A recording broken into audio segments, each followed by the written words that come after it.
Yeah, I don't have a joke for this one. This is just a really good movie.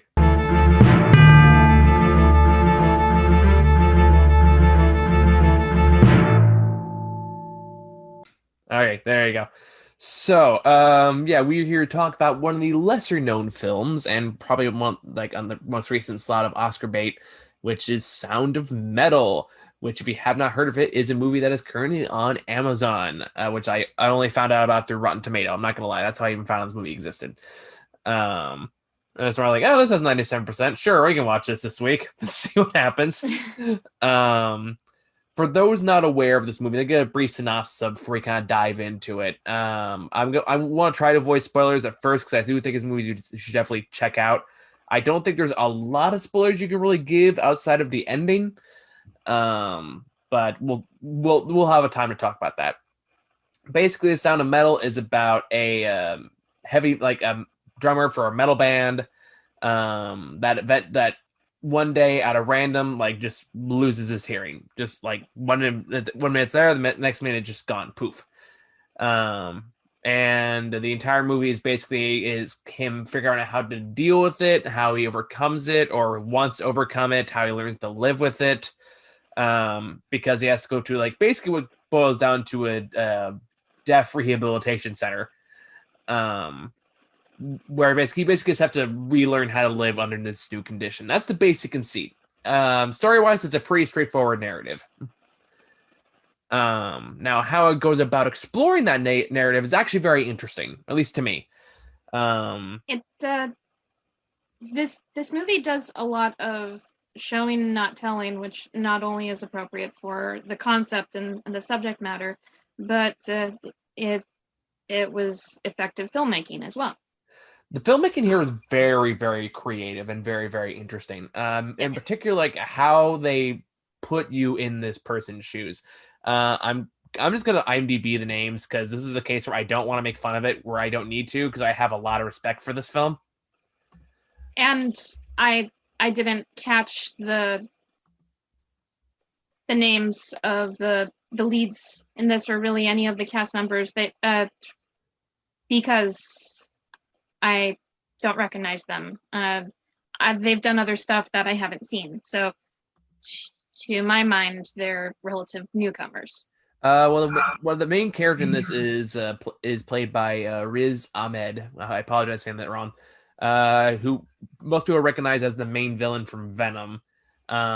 And he was terrible in that movie, which makes you like. So my first thought was like, where the hell did this come from? Where the hell was this back in Venom? But okay. Uh, his like all performances here are phenomenal performances. Uh, Yeah, they're impactful. They're restrained. They're understated. Nothing is overly hammy or shoved down your throats. no, They, I love all the choices the actors make. they feel real. Like this Yes, they feels do. like as close to like as genuine exploration of this topic as really I think any film has, and especially since it's about a character that's in the music industry, you have that added layer that I kind of wish it was delved into more, but I think what they did with it was pretty good. Um, As somebody who loves listening to music and honestly values my sense of hearing, seeing this happen in a very realistic way was rather terrifying. yeah, Uh, and it's also inspiring how he does his best to roll with the punches of his situation. But it, like I said, it's very realistically scary. and I think a big reason for that, and this is something I was thinking about while I was watching it, is the fact that outside of the music that the characters play, either through records or live or the case may be, there's no soundtrack to this movie. Well, Like there's no music outside of what like there's that doesn't happen in the scene. You know what I mean? yeah, there's no external songs. Although it I did appreciate that in the morning scene after their opening performance Mhm. at the top of the movie Yeah. when Ruben, that's the character's name, is going through his early morning routine because he happens to be an early riser. Hmm. And they make a point of that later throughout the movie. Yeah. Um, that he there's this great use of sound in his morning routine. Oh, the throughout We the Yeah, yes. We the audience see and hear him make a smoothie, and you hear coffee brewing, and then he when after he wakes up his bandmate and girlfriend, um they dance to uh what sounded like Billie Holiday or some kind of old timey jazz, and then something like that. Yeah. and and then they dance to what sounded like a slow jam R&B song, possibly Luther Vandross. But other than those two songs that they dance to very early in the movie, you're right. There's no other external music used in this film. No, like the sound in itself is very much this sound really pretentious. Sound in itself is in fact kind of its own character within this movie. It absolutely is. Yes, And the way it I picked plays up on with that too. the way it plays with that, and it really puts you to a massively effective degree into his mindset. So like whenever he's going deaf, you hear exactly what he hears, and you process things in the same pace in the same way that he does. That's particularly evident when he goes to the rehab center. And this is something else I was wondering if they were going to do this when it started, and I was so glad that I was right, which is for the entire first like 20-30 minutes you see him in kind of getting used to this facility, getting used to working with these people and working these special needs kids, which is what he ends up doing. Um, he like there's no subtitles. You have no idea what anyone else is saying because everyone else is speaking sign language, or ASL. I think it's what the proper terminology. Mhm. Um, and he's like, you have no idea what's going on. So at that same moment, you are just as lost as he is, but you're also trying to figure out at the same time. So I was kind of amazed at how well paced that was, because at It the same, sorry, I'm gonna finish this thought, then I'll let you go. Because there are times when like they're very clearly like pantomiming like what they're trying to say, and the minute you figure it out is the same time that Ruben, the character, figures it out, and that translation from like real life experience to film is extremely impressive.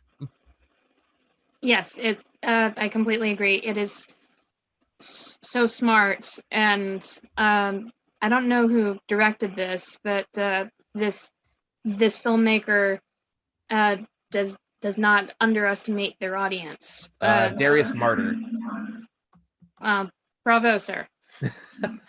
who also wrote this movie. Um, this is actually his first film, so Interesting how we do two reviews of two back-to-back first-time directors, and what a contrast. I know I was gonna say with wildly different opinions.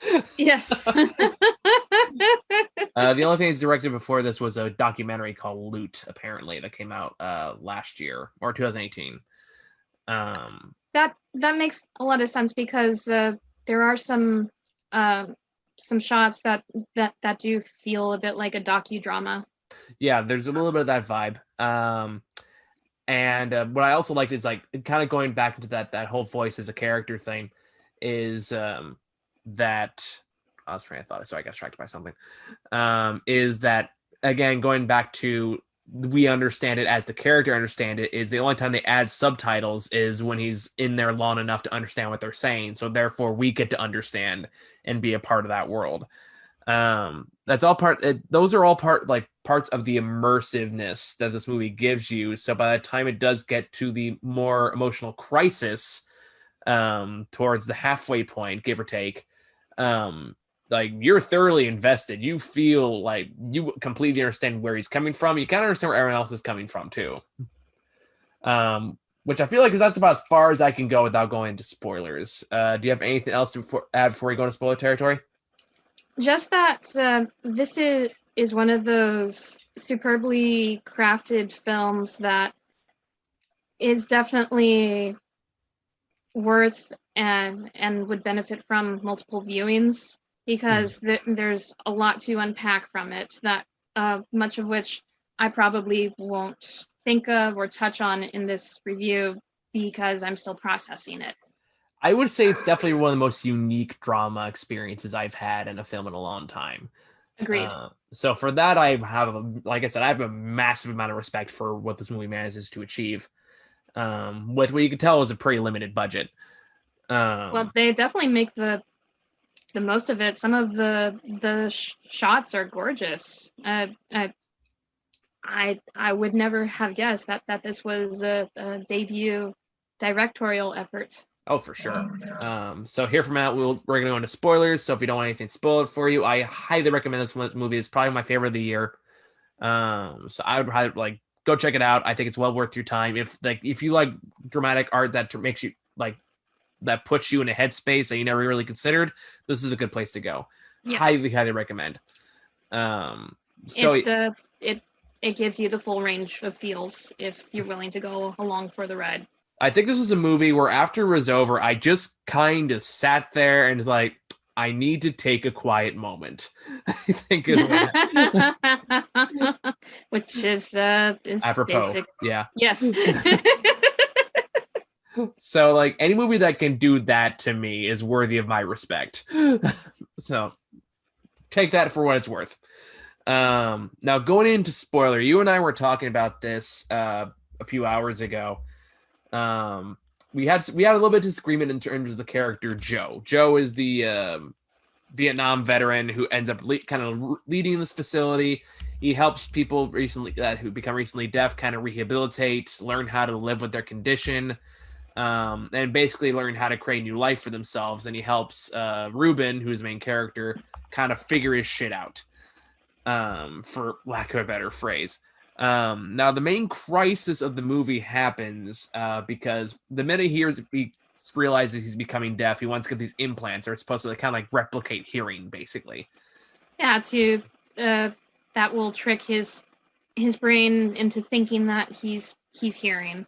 Basically, because it bypasses the cochlea. I don't know how the full extent of how it works. I do know a little bit from human anatomy.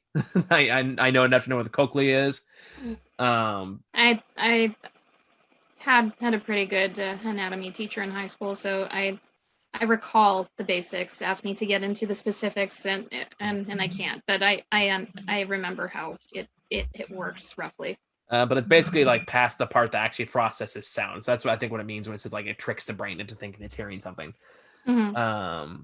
But anyway, he runs into trouble because he's doing it for his girlfriend Lou, who like basically emotionally blackmails him to go there to begin with. But he very much wants to return to his old life with her, so he basically sells everything. Yeah, their mobile home, their sound equipment. That shit ain't cheap. No, it's not. His drum set. To pay for this implant, which costs like anywhere between $40,000 to $80,000. Yeah. Now, where you have like a debatable kind of ethical question, which is he after he gets the surgery, he comes back to the facility and says, "Hey, this is what I did. And they activate in 2 weeks. Can I stay here?" And he says no. Because at this point, like he says, like this is the place where we try to define deafness as not a handicap at so much as it is a gift among ourselves, and we can't allow somebody who kind of directly contradicts that idea. At least that was the justification for it. Yeah, which I think is where I had some confusion or that I'm not sure if I 100% agreed with Joe on that. Maybe because I was empathizing with Ruben's desire to get back to his life. Mm-hmm. Yeah. So No, like this is a case where I'm asking your opinion on the matter. Because like I mean I don't fully agree with it, but I understand it. I Uh, I understand it too that Joe was or the head of this program, and that Ruben was basically no longer fitting the criteria for the program, and by not uh, embracing the tenets of it. So I understand that conceptually. I do. I guess I felt a little less sympathetic towards Joe's perspective and a little bit more sympathetic towards Ruben's in that situation, because Joe had in an earlier scene offered him a job if he stayed in the community, and basically built a new life as a deaf man, and once Ruben, in not so many words, told him that he didn't want to do that, then Joe rejected him. In a way, it almost felt a little cultish to me. Uh, but I know that's being a little harsh. This was just my initial reaction. Okay, no, I can see where you're coming from. This was my perspective on it, and I think for me, I'm coming from a place where I worked with special needs people for 3 years, Mm-hmm. a while ago. And Joe, during that conversation, says this is a place where we don't treat it as a handicap. I didn't take it as a personal rejection because he turned down the job he was giving him, so much as, hey, if we have somebody around here who is actively rejecting what we're not considering a handicap, by trying to get these implants, then that's discouraging for other people trying to rebuild their lives and find their own personal peace within their condition. People that can't afford those implants. Yeah.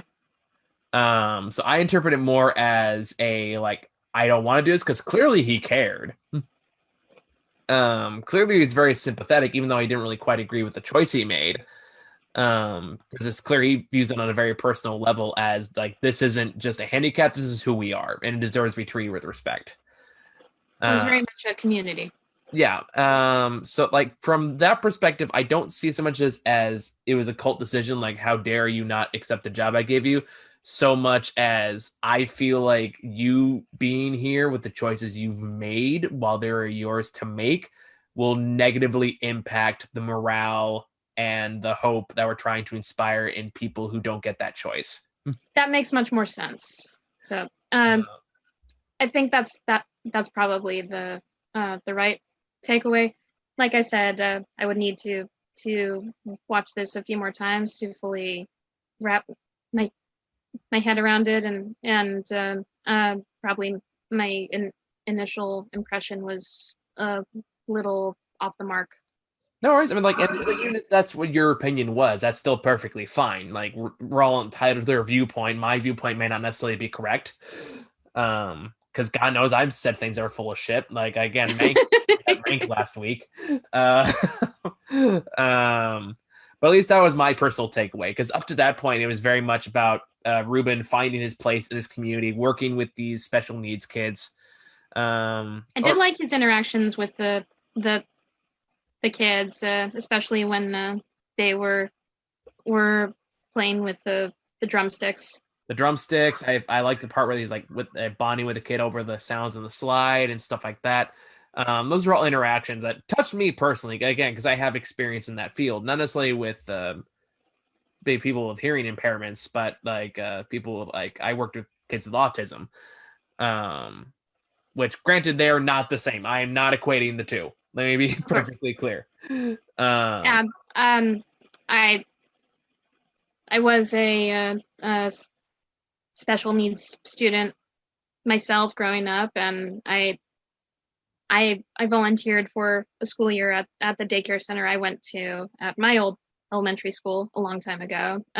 So I I like seeing kids play and learn from adults that aren't necessarily their parents or teachers.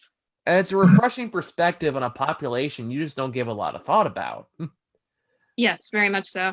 which again is something I deeply appreciate because these are definitely communities. These are people that deserve to be highlighted. They deserve the same respect that we all have, and they aren't given that because we don't talk about it enough. They're almost treated like a pariah. Hmm. And that's one thing again I deeply respect the movie for is the fact that it not just gives Ruben that exposure, it gives us that exposure to that culture or that way of living. That again, like this is what I love about film is opening your eyes to something that we may not have ever considered. Yes, I love movies like this that make me think and feel in ways that I wasn't anticipating. That it manages to convey a difficult concept, like a difficult thing to wrap your mind around, completely through visual and sound, with very little dialogue. Again, Yes, that is there not an easy thing to do.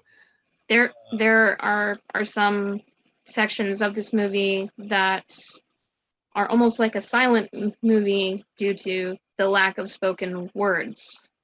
But like up until then, like you know exactly where you're supposed to think, you know exactly where you're supposed to feel based on how Ruben perceives the information around him. Yes, Um, and and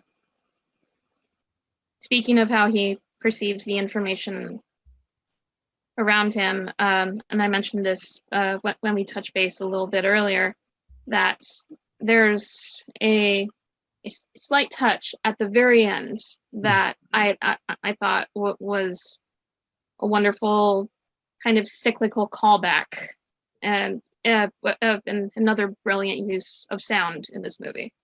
oh yeah, like and then let's transition to the ending because I do want there's a lot to talk about there. Yes, Like, I personally loved the ending. I thought it was a perfect way to end this story.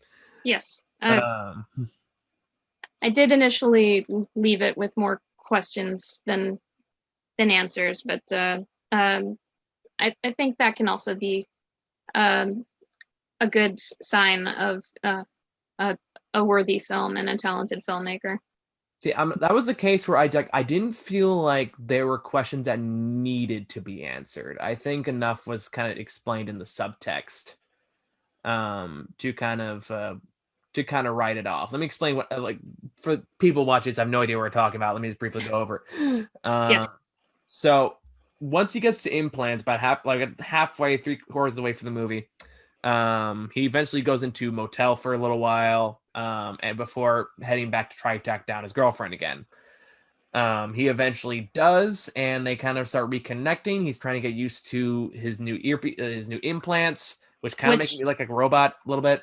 yeah, it a lot of what he hears or how he hears now, and how the viewing audience hears through him, it kind of sounds like a radio that needs to be tuned. I was gonna make this comparison, yeah. And it's very staticky, very like inconsistent, very Hmm. pitched. Which I after just listening for like, oh fuck it, like that's not worth it at that point. I'll just take those off. Um, but that's my personal vein. But what like after he kind of does, he eats up at Lou. He meets like it's his family's house, and they have a very nice house, and they have a very nice dinner party. And they start reconnecting and kind of putting their lives back together. She's been doing a lot better since he went in there. She's used to self harm beforehand, but now she's stopped.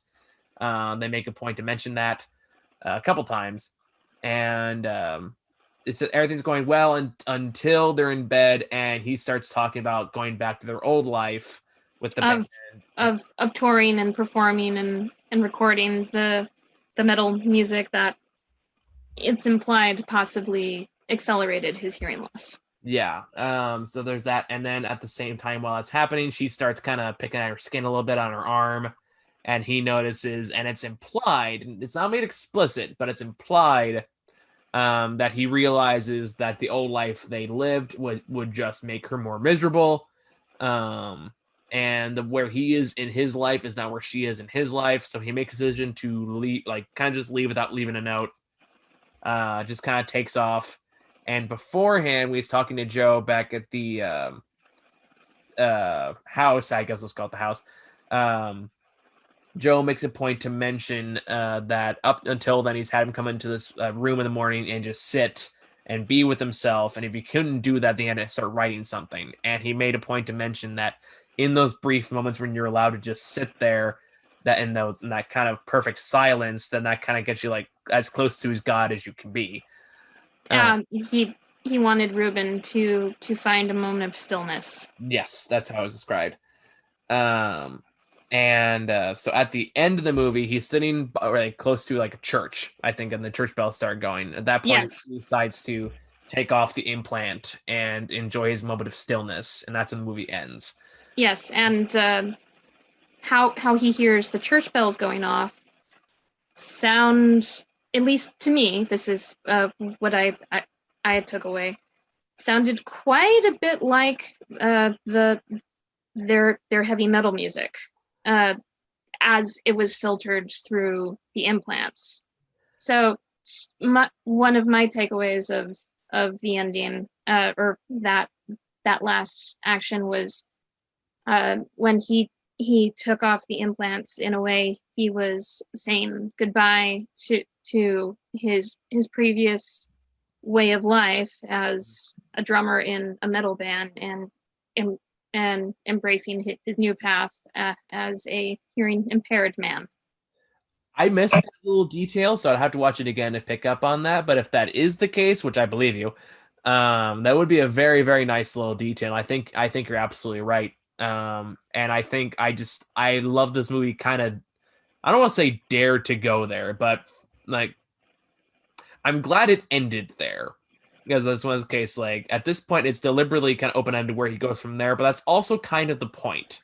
Yes. It's kind of the central thesis of the movie. It's not about finding the perfect path forward. It's more just learning to accept the hand that you are dealt and learn how to make it a blessing in and of itself. Which is a very hard lesson for adults to realize and embrace. Uh, and I think, just speaking for myself, if I had learned that sooner, I would have had less stress as a younger adult. Wouldn't we all? I'm getting close to my 30s now, and I'm only just now finally starting to get there, get anything remotely close to that. uh, you're you're still in your 20s for about another year. You're good. I know. I'm an old soul, Sarah. You know this about me. Yes, I know. That, Um, that's why we get along so well. I know, I agree. But yeah, like this movie is absolutely phenomenal. I think it's easily gonna be my top 10 this year. And the more I think about it, the more I appreciate it. Yes, same. I mean, I don't think I've seen enough movies this year to make a full top 10, but it definitely makes the list of what I have seen. I mean, considering the year we've had, we still managed to get quite a few movies under our belts. This is Uh, true. Granted, like about like 57, not bad. It's about half our usual, but we still managed to get as much as we could. Yep. So yeah, like if of those 57, this is easily one of the best. It's better than Doolittle. Um, and then we'll see whatever the hell else happens next year. Ugh. Um, Apparently, Warner Brothers is going to simultaneously release their movies for next year on HBO's streaming service and in theaters. yeah, and studios are pissed. Oh yeah, and filmmakers are pissed too. Apparently, one of our favorite directors, Denis Villeneuve, is very unhappy with this choice as well. The one that made me laugh that was mad about it was Christopher Nolan. I was like, motherfucker, this is your fault.